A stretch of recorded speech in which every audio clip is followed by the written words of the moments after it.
Former Auditor General Daniel Domelevo has criticized the selection process that led to auditing firm KPMG being chosen to investigate the GRA SML contract, suggesting that the Office of the Auditor General could have been utilized instead. Domelevo's remarks come amidst debates over the recent KPMG report submitted to the President regarding the GRA SML contract. There's more in the following report. President Nana Akufo-Addo suspended the revenue assurance contract between the Ghana Revenue Authority and Strategic Mobilization Ghana Limited on 2nd January 2024, following a report by the Fourth Estate. The report revealed that SML had secured a 10-year contract worth $100 million annually and discredited SML's claims of saving Ghana billions of cedis in the downstream petroleum sector. KPMG was subsequently appointed to audit the contract. After the audit report was submitted, President Akufo-Addo accepted KPMG's recommendation to terminate the upstream petroleum and minerals audit services provided to the GRA by SML. The presidency statement highlighted that SML's engagement had increased state revenue by over 2 billion cedis. On Citi TV's current affairs program, The Big Issue, former Auditor General Daniel Domelevo criticized the president's decision to appoint KPMG, suggesting that it was a misuse of public funds and that the GRA SML contract violated procurement laws. There should have been two approaches.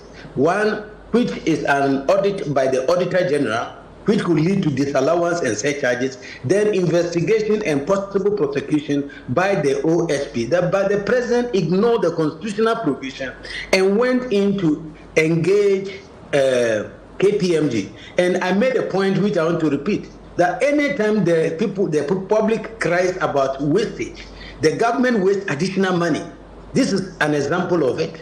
I don't think it was necessary or it was proper for them to come in under section 33(1) of the Public Financial Management Act. It provides that once a government institution is entering into a contract which is multi-year, that is beyond one financial year, that contract first must get the approval of the Minister of Finance and must go to Parliament also for approval. So it must be authorized by Parliament as well as the Minister of Finance. We are yet to see if the contract was subjected to parliamentary approval. If no, it means that the contract itself was illegal. From my point of view, I think there were a lot of illegalities, and I am very happy that, and I went to the website of OSP, that is the Office of the Special Prosecutor, and it is one of the issues being investigated.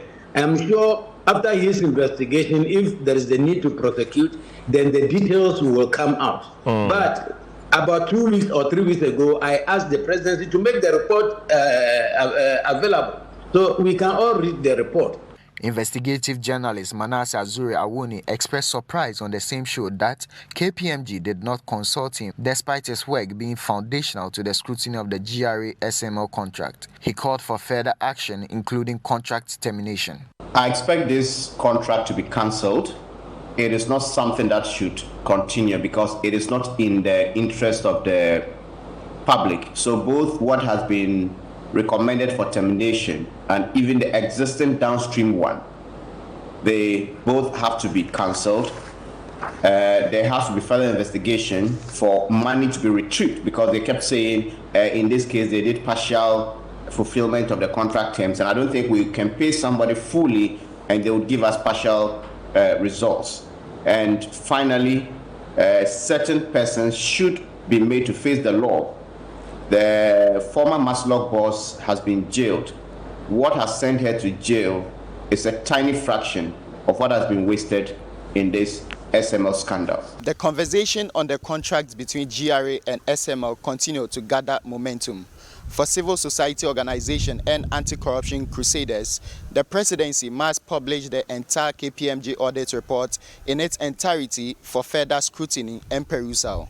For Citi News, my name is Daniel Sakiti.